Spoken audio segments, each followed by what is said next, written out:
नमस्कार, बहुत स्वागत है आप सभी का। मैं हूं आपके साथ सिरांधा शेखर। सबसे पहले आपसे एक गुजारिश, आप अपने घर पर रहिए, सोशल डिस्टेंसिंग का पालन कीजिए, लॉकडाउन का दरअसल पालन कीजिए, क्योंकि ये सिर्फ और सिर्फ आपके लिए ही किया गया है, तभी हम कोरोना को मात दे सकते हैं। चलिए अब आपको बताते हैं क्या कुछ देश भर से अपडेट सामने आ रही है कोरोना को लेकर। देश भर में अब जो कोरोना पॉजिटिव केसेस हैं उनकी तादाद 46,433 हो चुकी है। 1,568 लोगों की अब तक कोरोना की चपेट में आने की वजह से जान जा चुकी है। 24 घंटे में बीते 24 घंटे की बात करें, 3900 नए पॉजिटिव केस सामने आए हैं। देश भर में 24 घंटे में 195 लोगों की मौत कोरोना की वजह से हुई है। महाराष्ट्र में 771, तमिलनाडु में 527 नए केस पिछले 24 घंटे में सामने आए हैं। मुंबई में कोरोना के मामले 9,000 के पार पहुंच चुके। अकेले मुंबई की ये बात कर रही हूं। मुंबई में 17 मई तक लॉकडाउन धारा 144 दरअसल लागू रहेगी। बीएसएफ के 67 जवान कोरोना संक्रमित पाए गए हैं। ये एक कह सकते हैं बुरी खबर। मालदीव में फंसे भारतीयों के रेस्क्यू में फिलहाल नेवी जुटी हुई है। मोबाइल फोन में आरोग्य सेतु ऐप रखना सभी के लिए जरूरी है। बिहार की बात करें, यहां पर संक्रमितों की संख्या जो है 529 पर पहुंच गई है। राज्य में कोरोना के एक्टिव केस जो है 393 हैं इस वक्त। और सीवान में आज कोरोना का नया मरीज सामने आया है। मैं आपको बता दें, राज्य के 32 जिलों में मरीज जो हैं कोरोना की संक्रमण में अब तक आ चुके हैं। मुंगेर में सबसे ज्यादा 102 मरीज कोरोना की चपेट में आ चुके हैं। बक्सर में अब तक 56 लोग जो हैं वो कोरोना से संक्रमित हुए हैं। वहीं रोहतास में अब तक 52 पॉजिटिव केस सामने आए हैं। वहीं अगर हम बात दूसरी जगहों की करें, राज्य में 4 जिलों में एक मरीज अभी तक कोरोना का सामने आया है। कल 8 मरीज डिस्चार्ज किए गए हॉस्पिटल में ठीक होने के बाद, और 132 अब टोटल जो है रिकवर करने वाले मरीजों की तादाद हो गई है। झारखंड की बात करें, यहां पर कोरोना के 85 एक्टिव केस इस वक्त हैं। 27 मरीज ठीक हो चुके हैं, जबकि 3 मौतें अभी तक कोरोना की वजह से प्रदेश में हुई हैं। 2 दिन में कोरोना का एक भी केस सामने नहीं आया है। ये एक अच्छी खबर। इन सब के बीच रांची में कोरोना के 68 एक्टिव केस हैं। रांची सबसे ज्यादा प्रभावित। रिम्स में आज से फिर सैंपल की जांच हो सकेगी। ये भी एक बड़ी राहत। कोरोना योद्धाओं का 50 लाख का बीमा कराने का फैसला लिया गया है। धनबाद हजारीबाग में जो भी मरीज थे कोरोना के, वो अब स्वस्थ हो चुके हैं। हिंद पीढ़ी मामले पर हाई कोर्ट में सुनवाई होने वाली है। हम आपको बता दें कि आईआईटी आईएसएम धनबाद में अब ऑनलाइन पढ़ाई की व्यवस्था कर दी गई है, ताकि छात्रों का ज्यादा नुकसान ना हो। 30 जून तक बिजली बिल आप जमा कर सकेंगे, ये एक छूट दी गई है उपभोक्ताओं को। इधर सारे राज्यों में फंसे बिहार के मजदूरों को वापस लाने का सिलसिला जारी है। साबरमती एक्सप्रेस से 1208 मजदूरों का पहला जत्था मुजफ्फरपुर पहुंचा, जहां से बसों के जरिए उनके गृह प्रखंडों में उन्हें भेजा गया।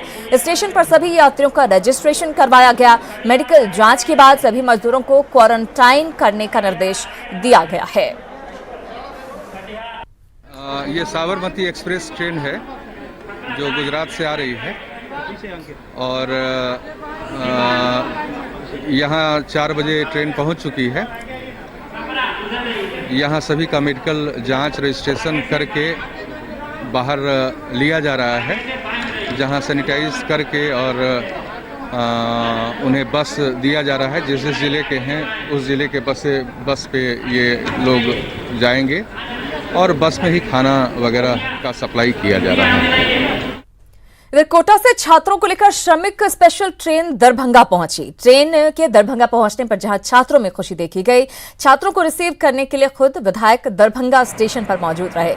इस मौके पर स्टेशन पर सुरक्षा की पुख्ता व्यवस्था नजर आई। दरभंगा स्टेशन पर सोशल डिस्टेंसिंग का पूरा ख्याल रखा गया और छात्रों की मेडिकल स्क्रीनिंग की गई। इसके बाद छात्रों को होम क्वारंटीन रहने का निर्देश भी दिया गया।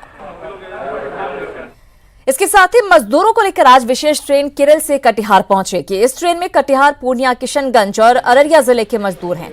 मजदूरों को लेकर आ रही ये ट्रेन दोपहर 2 से 3 बजे के बीच कटिहार पहुंच सकती है।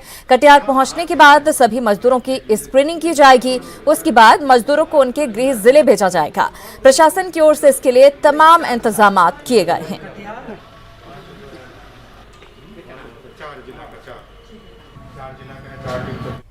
और लॉकडाउन में घर पहुंच रहे प्रवासी बिहार और झारखंड में पहुंच रही ट्रेन हम आपको बता दें कि सूरत, कोटा सहित कई जिलों से लोग आ रहे हैं। स्क्रीनिंग के बाद सभी को क्वारंटाइन किया जा रहा है। तो लगातार प्रवासियों के पहुंचने का सिलसिला जारी है, अपने घरों पर पहुंच रहे हैं। और हमारे सहयोगी साकेत पटना से हमारे साथ जुड़ गए हैं, वहीं ओम प्रकाश हटिया से हमारे साथ जुड़े हैं। सबसे पहले साकेत, आपसे जानना चाहूंगी, लगातार जो है ट्रेनें पहुंच रही हैं, लोग पहुंच रहे हैं अपने घरों को, इंतजामात जो है लगातार हम देख रहे हैं कि किस तरह से स्क्रीनिंग की जा रही है और उसके बाद उन्हें निर्देश भी कई तरह के दिए जा रहे हैं। देखिए, बिल्कुल सिरांदा, आज बिहार में 9 ट्रेनें आएंगी और पहली बात है कि 3 ट्रेनें आज दानापुर पहुंचेगी। और यहाँ मैं दानापुर स्टेशन पर अभी मौजूद हूँ और यहाँ पर आप तस्वीर देखिए किस तरह से जो पहली ट्रेन है वो पहुंच गई है।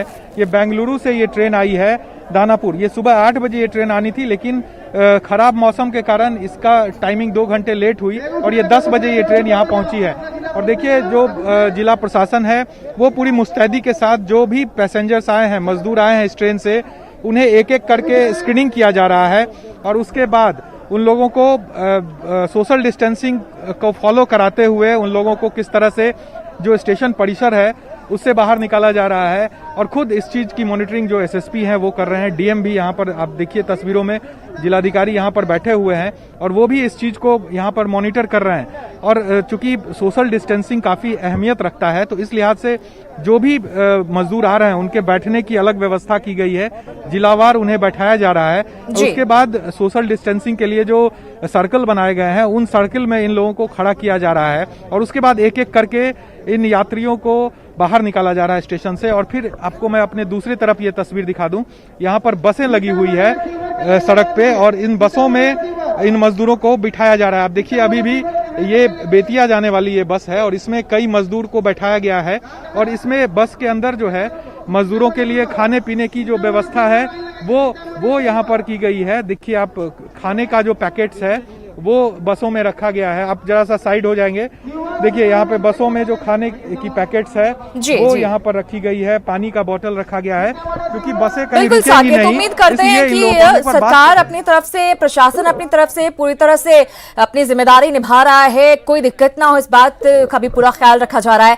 अब जो लोग हैं, जो मजदूर यहाँ पर पहुंच रहे हैं, वो भी इस बात का ध्यान रखेंगे कि क्वारंटाइन रहने का जो उन्हें निर्देश दिया गया उसका वो पालन करें ताकि कोरोना से लड़ाई आसान हो सके। ओम प्रकाश, आपसे जानना चाहूंगी, हटिया में आज कितनी सारी ट्रेनें पहुंचने वाली हैं, कुल कितने लोग आज हटिया पहुंचने वाले हैं और उसके बाद अलग अलग जगहों को जाएंगे वहां से?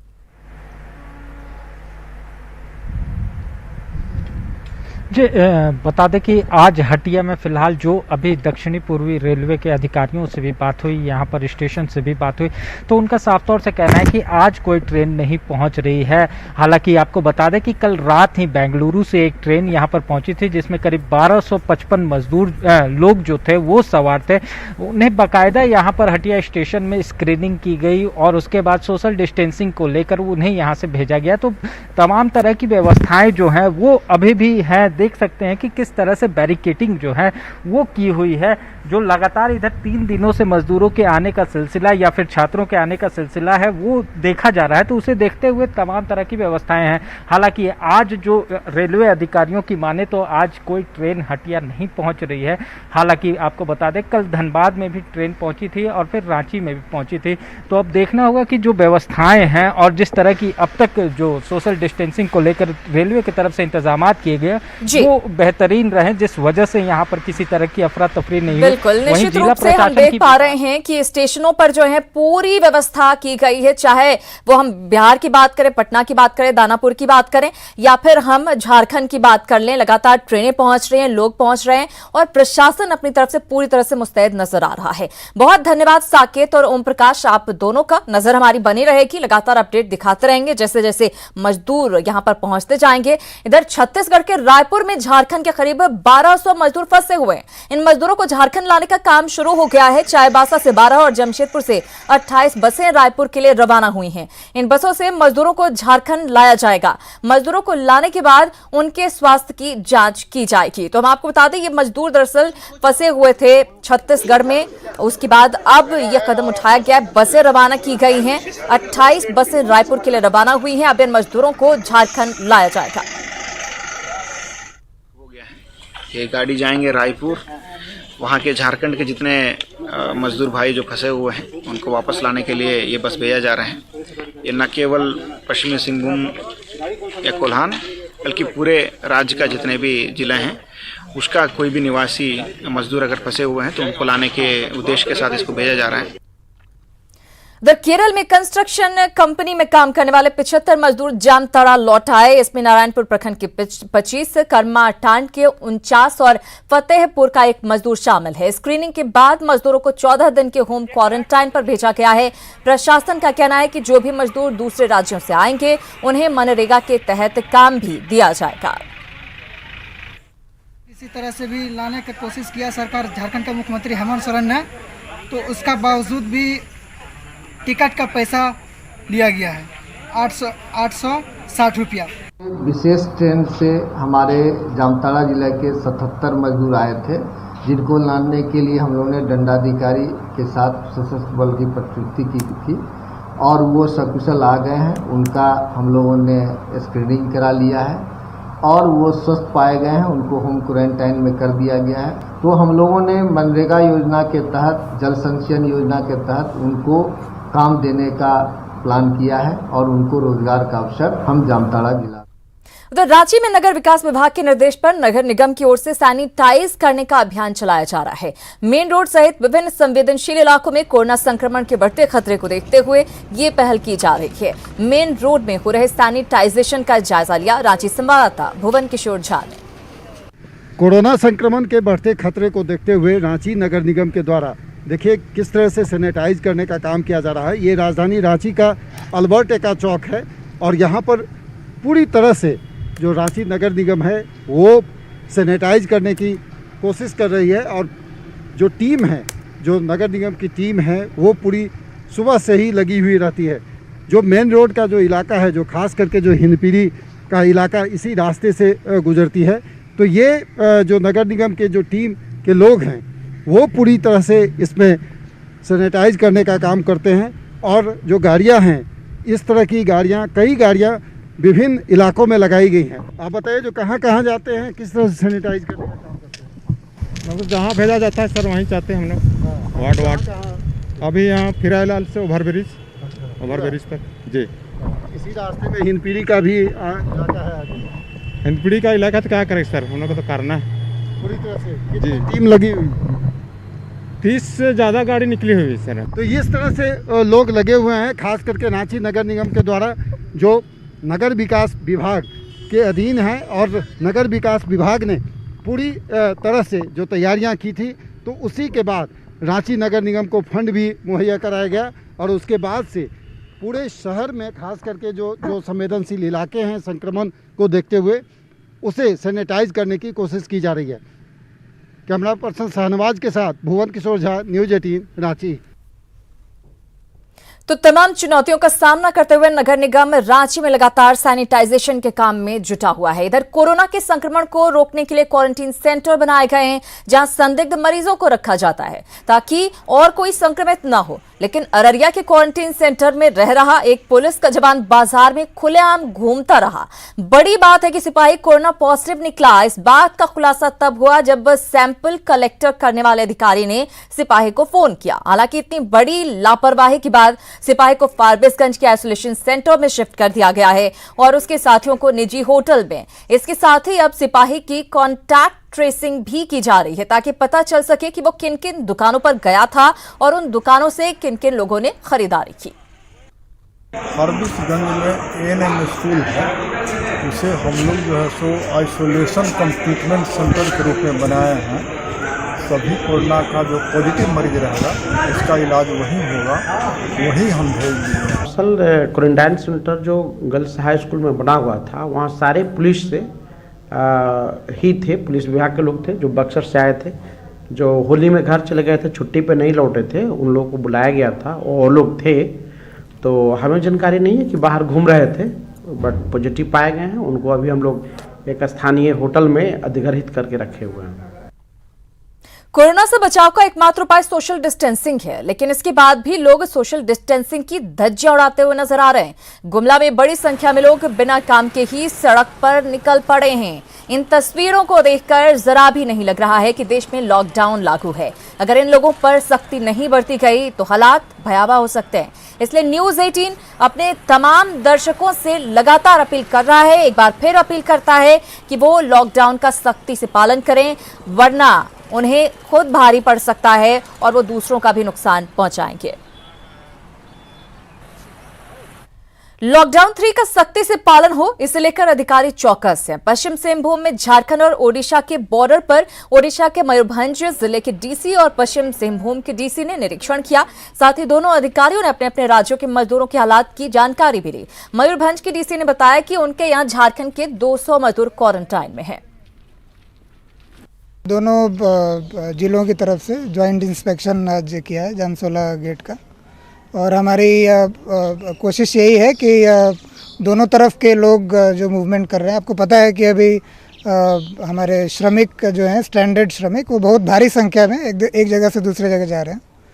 तो आज हमारी कोशिश यही रही है कि यहाँ पर चेक पोस्ट का जो फंक्शनिंग है उसको हम स्ट्रीमलाइन करेंगे। हमारे यहाँ इस समय मजदूरों को लाने के लिए विशेष प्रयास किया जा रहा है, विशेष ट्रेनों के माध्यम से, और साथ ही साथ जो नेबरिंग स्टेट्स हैं वहाँ पर बसेस भेज करके भी मजदूरों को लाने का प्रयास किया जा रहा है। इस क्रम में आज उड़ीसा से हमारे यहाँ करीब लगभग 100 मजदूर वापस आए हैं। चतरा हजारीबाग सीमा पर बरही विधायक अकेला यादव की गुंडागर्दी देखने को मिली। विधायक अकेला यादव परसौनी चेक पोस्ट पर अपनी गाड़ी के रोके जाने पर भड़क उठे और दंडाधिकारी के रूप में तैनात कन्या अभियंता कौशल किशोर को जमकर सुरक्षा बलों की मौजूदगी में खरी खोटी सुनाई। विधायक ने जेई पर आरोप लगाया कि उन्होंने जानबूझकर उनको परेशान करने के लिए उनकी गाड़ी रोकी। साथ ही विधायक ने कहा कि जेई ने ड्यूटी के दौरान मास्क नहीं लगाया था। हमने कहा कि मैं विधायक हूँ, वो जो वहाँ रोके मुझे, वो मास्क नहीं लगाए हुए थे। हमने कहा कि मास्क क्यों नहीं लगाए हो, तो एंट्री करेंगे। हम कर लो एंट्री। ऐसे में आप जा रहे हैं 3 आदमी के साथ, इसी में हमारा गाड़ी रोक दिया उन्होंने, और वो मास्क नहीं लगाए हुए थे। और सासाराम में प्रवासी मजदूरों के रहने के इंतजाम किए गए हैं। दूसरे प्रदेशों के मजदूरों को सरकारी और गैर सरकारी भवनों में रखा गया है।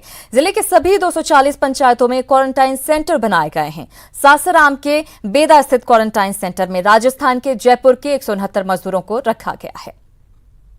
बिहार के बाहर से आने वाले प्रवासी मजदूरों को सासाराम के इसी विद्यालय भवन में क्वारंटाइन किया गया है। इसी विद्यालय भवन में उन लोगों को रखा गया है और यहाँ पर जो लोगों से निवेदन किया गया है कि जो भी लोग यहाँ आए पूरी तरह से एहतियात बरतें।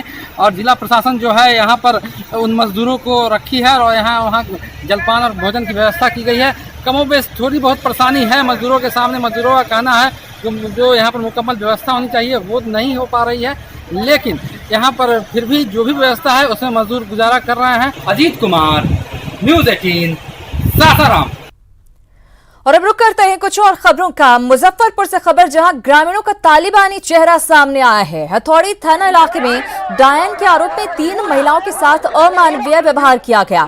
महिलाओं का सिर मुंडवाकर उन्हें पूरे गांव में घुमाया गया। महिलाओं के साथ अमानवीयता का वीडियो सोशल मीडिया पर वायरल है, लेकिन जिला प्रशासन और स्थानीय पुलिस ने अब तक कोई कार्रवाई नहीं की है। तो ये वीडियो वायरल हो रहा है सोशल मीडिया पर। महिलाओं के खिलाफ अमानवीय व्यवहार का मामला सामने आया है हथौड़ी थाना इलाके से।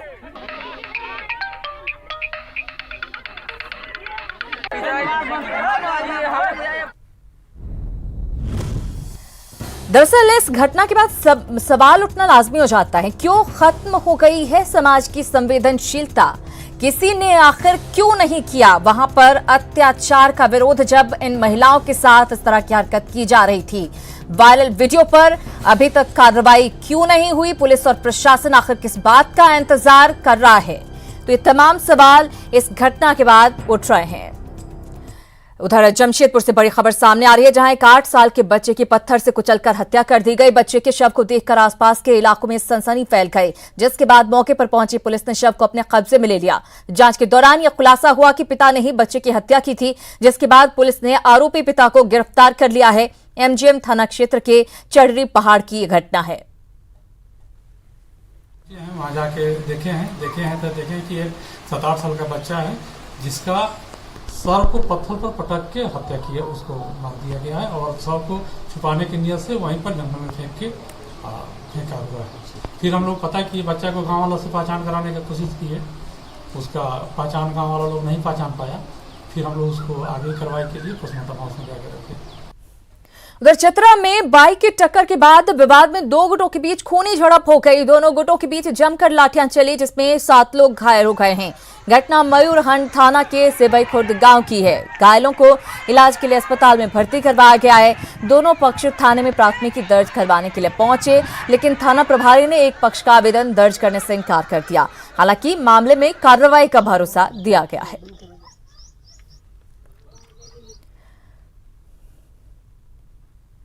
उधर पूर्णिया में पुलिस ने छापेमारी कर काफी संख्या में प्रतिबंधित कफ सिरप बरामद किया, जिसका बाजार मूल्य 15 लाख रुपए बताया जा रहा है। पुलिस ने एक तस्कर को गिरफ्तार भी किया है। दरअसल सदर थाने की पुलिस को सूचना मिली थी कि शीशाबाड़ी में बड़े पैमाने पर कफ सिरप की तस्करी हो रही है, जिसके बाद पुलिस ने छापेमारी कर कई कार्टन में भरे करीब 11,000 बोतल प्रतिबंधित कफ सिरप बरामद किया।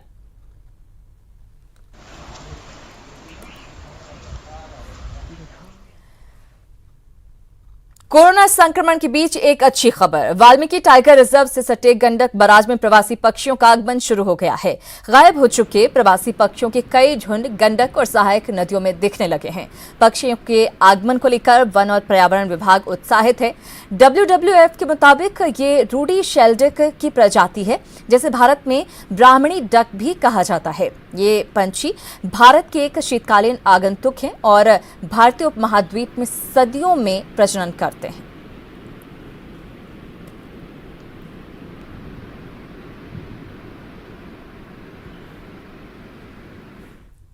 उधर जम्मू कश्मीर के हंदवाड़ा में आतंकी हमले में बिहार के लाल संतोष कुमार मिश्रा शहीद हो गए।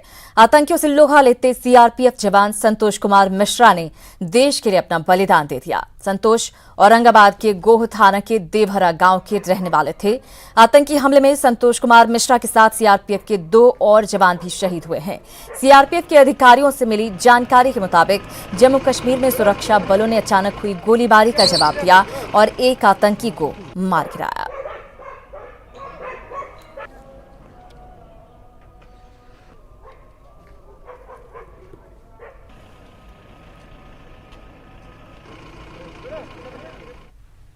इसी के साथ इस बुलेटिन में फिलहाल इतना ही, लेकिन न्यूज़ 18 बिहार झारखंड पर खबरों का सिलसिला लगातार जारी है।